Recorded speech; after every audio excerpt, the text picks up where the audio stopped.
Hello and welcome to a special Easter edition of Ace Fairy Tales with Elizabeth. No, we have not gone to Middle-earth.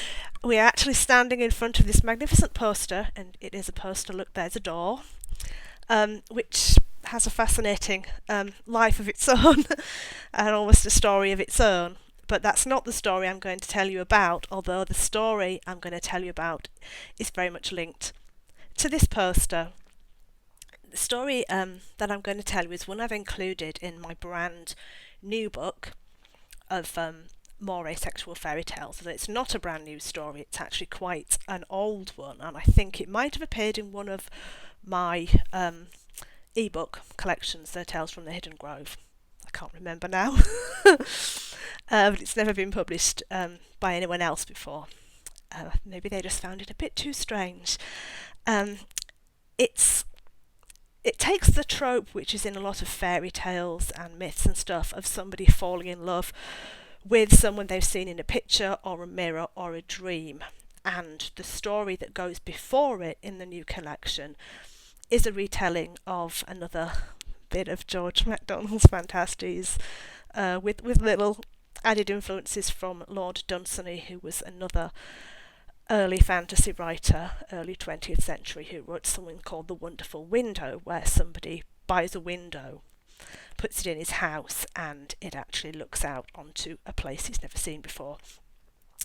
In the George MacDonald fairy tale, someone buys a mirror which shows a reflection of his room, but at a certain time of day, in the reflection, a woman he's never seen before enters the room and lies down on his sofa, but she's not actually in the room behind him. And he develops a sort of unrequited love for her, and I won't tell you the rest of the story if you don't know it. You'll have to read my retelling of it. But it is then followed by this very poster, and in paper prints it's about a student who kind of talks to her poster because she doesn't have any friends, but then the prince in the poster, who's in a fantasy land, rather like the prince in my poster, he kind of falls in unrequited love with her. So there's kind of mental health issues and loneliness and social anxiety issues sort of in that story as well, but I do think it is an ace story, particularly because that story, The Mirror, and Paper Prince, and the one that comes after it, which is another original tale called Bursting the Bubble, which does have an ace protagonist in it, a married, well, widowed ace with a son, middle-aged ace, which is nice to have. So I think that's probably what I am now. But anyway, all those three really came out of a song, which I wrote quite a while ago as well, probably around the same time as the story Paper Prince, I should think, which is also on YouTube. I'll link that in the description below, that are called Wrong Land. And this was a song that I wrote very much when I was trying to work out my own identity, and I won't sing it here because you can listen to me sing it on the other one. But the words go: who haven't kissed the printless snow, who haven't seen, they'll never know why you were beautiful to me, just like the boy you'll never be.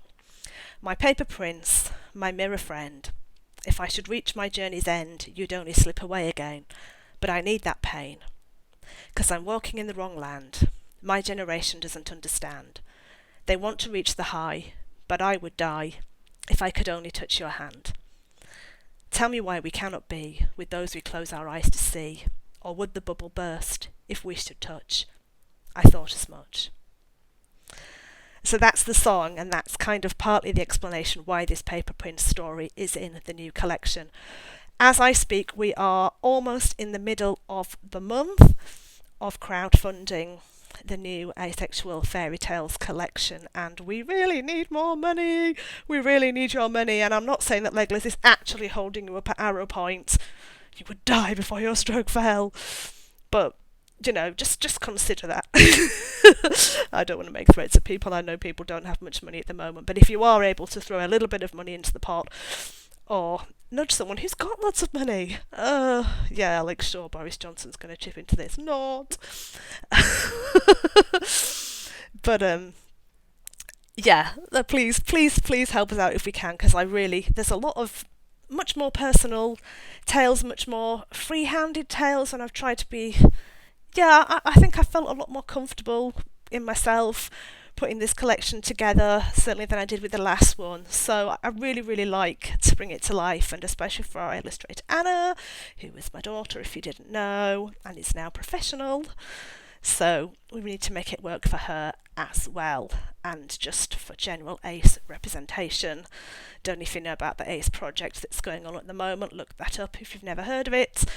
But it's certainly a time to really be represented in writing. So here, me and my poster are signing out. I will also put the link to the crowdfunder below. And yes, from me and my wonderful poster, have a nice day. Bye.